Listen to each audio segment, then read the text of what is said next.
So hi guys, this is GS from Tech Notless 2017 and today we're going to talk about the history of Samsung.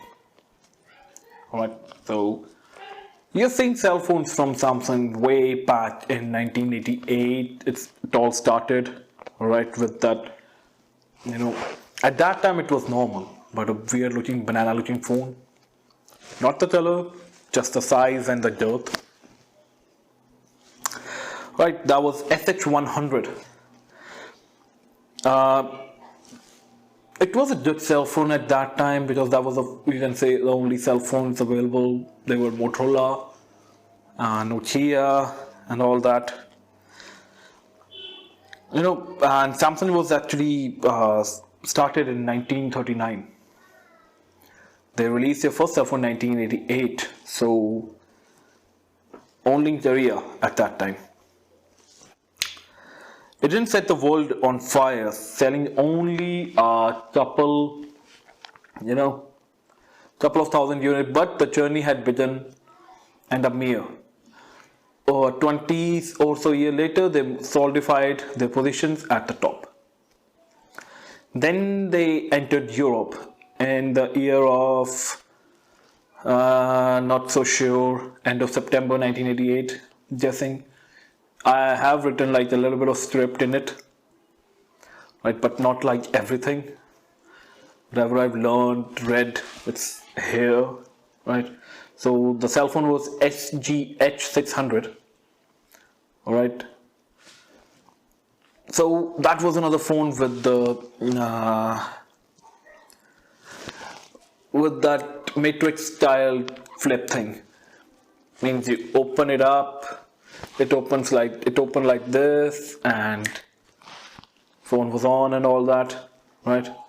Samsung released a cell phone GTI 7500 in the year 2009. That was their first Android cell phone, right? At that time, that was a breakthrough. At that time, we had Apple iPhone. I'm presuming iPhone 3GS.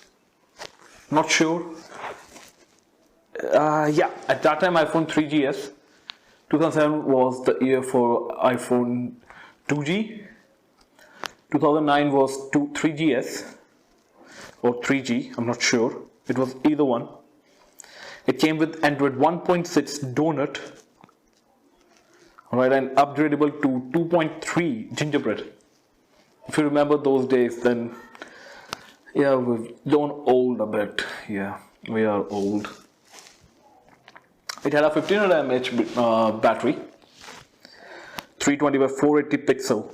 That was a 3G cell phone. Back in the day when, in India I will say, 3G wasn't that popular or, wasn't even available properly. Because I remember 2009, my 10th, it was just 2G at that time. I remember at that time I had a cell phone, Sony Ericsson P910. That was like the, a classic cell phone for all of the stuff. Like a business cell phone, you will say. That was that. Soon we'll be going over to Sony Ericsson also, so, just a heads up. Firmware update wasn't a big thing, but then again, it was Samsung. So then they released the Galaxy S series. Yes, the first was Galaxy S series, yeah. And then came Galaxy S2, the most advanced cell phone till date that have the capability of running custom ROM of like, Oreo on it. I've seen some videos about it. So yeah. Then there was S3, which sold quite well. I remember at that time when S3 launched, I was in New Zealand, and a couple of my friends started on contract, cash, and all that. That had like a good spec, 2 gigs of RAM and 16 gigs of internal memory, Super AMOLED display, not so good battery life. Then released Galaxy S4, which I remember I bought in 2013. Yeah, 2008, like right after some days when it was launched. So yeah, it was a good cell phone. Then released S5. Now that cell phone has literally changed everything because that was the first official 4G cell phone from Samsung in India. In New Zealand, yes, it was watching 4G and everything, S4. But that was like an official Samsung cell phone with 4G. During that time, we had one more lineup. Like it came only once, like Alpha. I'm pretty sure not much of you even remember.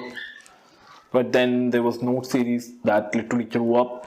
Like Note 1 was very good, Note 2, Note 3, Note 4, up till Note 4.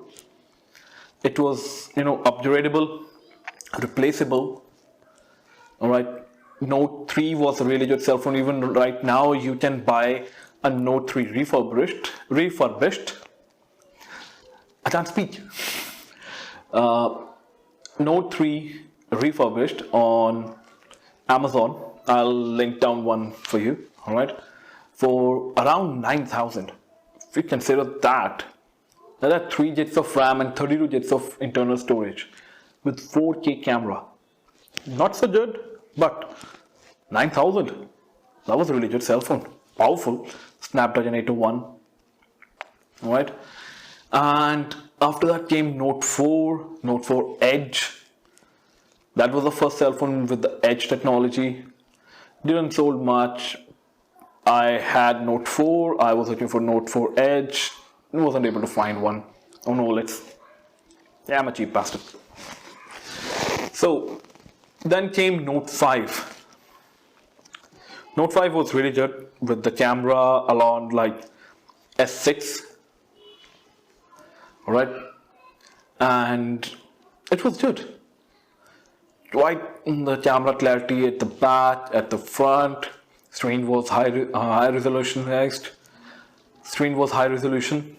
And you can change the resolution also to 1080p, 720p or 1440p, whichever you like, if you want to save some battery on it. And after that, it just fell apart with the Note 7. Then came Note 7 Fiasto. It was burnt in flight, it got burnt in the pocket of a guy, in the hand of a lady, in the purse of a lady. There were lots of scenarios. So Apple had to pull one out. So they asked every customer who bought it to return it to them. That was over 1.2 million cell phones. That was a really good cell phone. Then they re-released it. Same thing happened all over again. Then they re-released it with Note 7 Fan Edition. Slightly lower battery. Same, like possibly everything was same other than that. And no news about it anyway. It wasn't launched in India. It wasn't launched in US. Austin has done a video. I'll try to, put it up here or here, wherever YouTube wants to put it this time. So they were able to, find one from China. I remember watching the video. And then it was Note 8. That literally revolutionized everything. During that time, S7 Edge and S7 was launched. Before that, Note 7. Oh yeah, before that Note 7. So S7 and S7 Edge changed the camera of Samsung, where it was able to take photos of dark things, like the dark, not so lit room. Then came S8 and S8 Plus. Screen resolution got changed. New aspect ratio was introduced, 18:9. 2960 by 1440. I'm not sure about that resolution. I'll try to put it here or here. All right. So that was there, and the camera was almost same as S7 Edge, I will say. That introduced a new headphone setup, HAG. That was actually, you can say, my second or third video.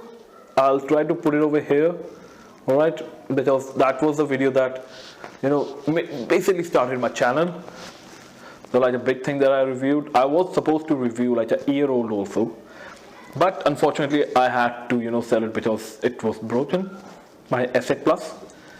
So yeah, the cell phone was really good, to be honest. The camera, the battery was good, with USB-C, fast charge, wireless support, dual SIM, memory card. It was a good phone with Super AMOLED display, OLED or Super AMOLED. Then came the latest iteration, S9 and S9 Plus, which is awesome. It introduced a new camera setup that was a variable aperture. That was f1.5 and f2.4. So that f1.5 can take a lot of light in it. Considering this camera have, I'm not sure about the photo length, I'll try to measure over here, alright? So take that and f1.5 and f2.4 variable aperture, that's like DSLR quality thing. Well, that's it for today, and I know I've told that I will make a video about Mac Mini and versus a PC, alright, that one. So I'm working on it. I'm trying to get some stuff. It will take some time, but it will be there. And next, I'm guessing I'll make the history of iPhones. Just gonna do iPhone, then I'll go for laptops, iMacs, Mac Mini, and I know it's a spoiler, but alright, see you next time. Bye bye.